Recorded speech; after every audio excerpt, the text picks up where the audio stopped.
కాదు, ఎబ్రిల్ రాసిన పత్రికలో కూడా రాయబడుతుంది. మీరు ఇంకా చేస్తున్న దాన్ని బట్టి దేవుడు మర్చిపోవడం అన్యాసం కాదు. మన ఆస్తి చూసుకోవాలని కాదు, కానీ మనం ఆశీర్వదింపబడాలని దేవుడు కోరుతుంది.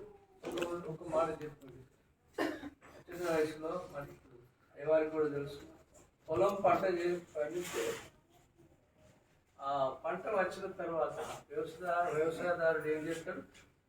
వచ్చే సంవత్సరం వరకు ఏం చేస్తాడు చెప్పండి. Very good. వాటిలో ఏం మాట్లాడు? తాళ్ళంటియా, మంచి ముల్లె కట్ట అంటారు. ఎందుకంటే 10 సంవత్సరానికి చిక్కున ఒకవేళ ఒక ఎకరంలో ఒక 2 వడ్లు పడుతుంది కావచ్చు. 2 వడ్లు 9 పంట కోసుకుంటాము. ఎంత కోసుకుంటాం? ఒక 30 బస్తాలు కూడా కదా, 40 కూడా తీస్తుంది. అది ఇచ్చుట అనేది మన ఆశీర్వాదం కొరికే. నేను ఒక మాట చెప్పేది ఏంటంటే, దేవుడు రోమిలకు రాసిన పత్రిక 8 ప్రకారం తన సొంత కుమారుణ్ణి ఇవ్వటానికి వెలుగులేదు. మన కొడుకే, ఏ కొరకు నా కొరకు, మనం చేసిన పాపలు ఆయన ఇచ్చి ఈ లోకంలోనికి ఆయన పంపినాడు. ఆయన యేసుక్రీస్తు ప్రభువు వారి లోకంలో ఎలాగ ఒక మరి సత్యం పశువుల మార్గం. ఆయన ధనవంతుడై ఉండి మనల్ని ధనవంతులు చేయడానికి ఆయన దరిద్రులుగా వచ్చాడు. తన దారిద్రత వల్ల మన ధనవంతులు కొరకు రాసిన పత్రిక రాయబడ్డారు. కాబట్టి దేవుని మనం ఎట్లా ఉండాలంటే, దేవుని కార్యం ఎప్పటికీ ఆసక్తి ఉండాలి. దేవుడు మనల్ని తీసుకున్నట్టు ఈ లోకంలో కొన్ని కోట్ల మంది ఉంటే చీకట్లో ఉన్న మనల్ని మనం గొప్ప వంశంగా వారు కాదు, గొప్ప జ్ఞానవంతులు కాదు, రాష్ట్ర పత్రికలు దీర్ఘార్థం కాదు, జ్ఞానులను సిగ్గుపరచడం లోకంలో వేసుకోవాలి. మనందరిని ఆశీర్వదించడానికి మనల్ని ఒక దినం నా విడాలని చెప్పుకుంటాం. కాబట్టి మన అలాగా దేవుడు ఆశీర్వదించబడాలని దేవుడు కోరుతుంది. అలాగా బిడ్డ అయితే ఎప్పుడు ఆమె గురించి మనం చెప్తే చాలా ప్రేమ కల దేవుని సేవకుడు అంటే దేవుని సేవకుడు వచ్చింది. ఆ గురించి అట్టిగానే సేవకుడు ఎప్పుడు కానీ ఒక పెద్దగా దేవుడు పంపిస్తాడు. ఏలియా అని ఏమంటాడు? దేవుడు సారెపద్దు ఊరికి వెళ్ళమంటాడు. కేరుతు వారి దగ్గర వెళ్ళమంటాడు. ఎందుకు పంపిండు? వాళ్ళని ఆశీర్వదించాడు. అలాగా మనం ఆశీర్వదింపబడాలని మరి దేవుడు ప్రేమించి మనతో మాట్లాడినాడు. ఈ క్రిస్మస్ పండుగ సందర్భంగా మరి కల్పన దైవజనులకు, ఇక్కడ దైవజనులకు హ్యాపీ క్రిస్మస్, హ్యాపీ అడ్వాన్స్. అందరికీ వందనాలు. మరి దేవుడు నాకు ఇచ్చిన కొన్ని మాటలు మరి కొన్ని చెప్పినాను. దేవుడు అలాగా అది నడిపించి మనం దీవించుగా. దేవునికి స్తోత్రం. హల్లెలూయా, హల్లెలూయా. కూడా మంచి మాట మనం చక్కటి వాక్యాన్ని అందించారు. వాస్తవానికి దేవుని బిడ్డలుగా మన వ్యక్తిగత జీవితంలో కావాల్సిన మంచి విషయాలు దైవ సేవకుడు మనకు అందించారు. మన భక్తి జీవితంలో, మన విశ్వాస జీవితంలో మనం ఏ విధంగా బలవంతులుగా ఉండాలి, ఏ విధంగా ప్రభుని వెంబడించాలి, ఏ విధంగా ప్రభు మీద ఆధారపడాలి, ఏ విధంగా ప్రభుని కలిగి జీవిస్తూ ప్రభు చిత్తములో మనం ఏ విధంగా ఆయన కొరకు ప్రయాసపడాలో మంచి మాటలు దైవ సేవకులు మనకు అందించారు. అందుని బట్టి దైవ సేవకులకి వందనాలు, దేవునికి మహిమ. కాబట్లేరా మరి వాస్తవానికి చూడండి, సహోదరి సాక్షి చెప్పే రీతిగా ఆయన చేసిన మేలుకు మనం ఏమి చేసి ఆయన రుణం తీర్చగలం? మాట చెప్తారు.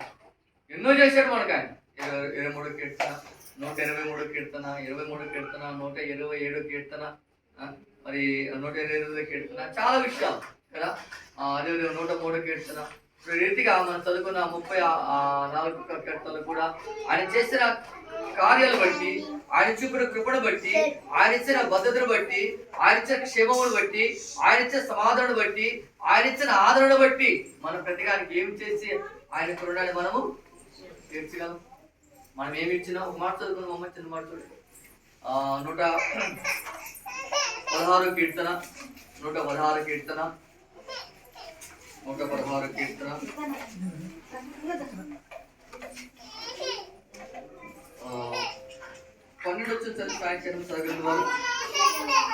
యెహోవా నాకు చేసే ఉపకారాలన్నిటికీ నేను ఆయనకేమి చెల్లించాలి. స్తోత్రం. హల్లెలూయా, హల్లెలూయా.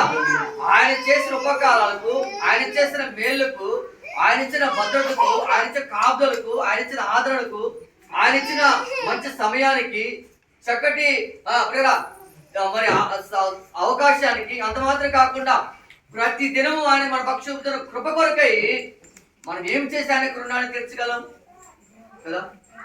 కాబట్టి కృతజ్ఞులమై భయముతోనూ, భక్తితోనూ, వినయముతోనూ, విశ్వాసముతోనూ ఆయనకు లోబడి ఆయన మాట శ్రద్ధగా ఆలకించి సహోదరు సాక్ష్యం చెప్పే రీతిగా ఆయన చిత్తము మన పక్షంగా ఏమై ఉన్నదో ఆ చిత్త ప్రకారము మనం ఆయనకు లోబడి జీవించినట్లయితే ఆయన తప్పకుండా మన కొరకు సిద్ధపరిచిన ప్రతి మేలు ఆయన మన అనుభవంలోనికి తీసుకొస్తాం.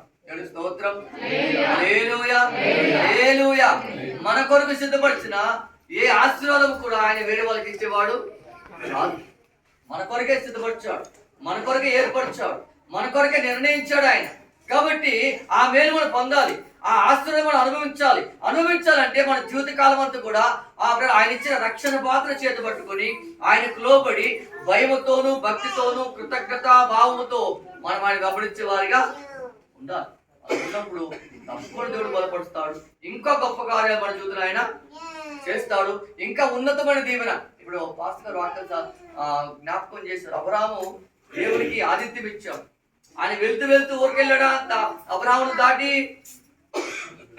కాబట్టి ఎన్నో మేళ్ళు ఆయన అనుగ్రహించాడు. అదేవిధంగా మనకు కూడా ఇస్తాడు, మనల్ని కూడా వదిలిపెట్టాడు ఆయన.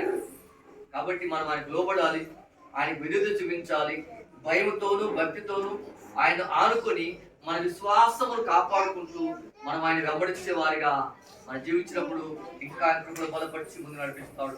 కాబట్టి మరి ఆ రీతిగా మనం దేవుని యందు భయభక్తులు జీవించాలని దైవ సేవకునిగా మీ అందరికీ మనం చేస్తున్నాను. మరి మధ్య మరి దైవ సేవకులు సారంగపారి గారు ఉన్నారు. సమయం సంకుచితం కాబట్టి ఆలస్యంగా మనం ప్రారంభించుకున్నాం కాబట్టి మరి ప్రార్థన చేసుకుందాం. కొన్ని నిమిషాలు మోకరించినట్లయితే ప్రార్థన చేసుకుందాం. మరి సారంగపారి గారు మనం ప్రార్థన నడిపిస్తాం.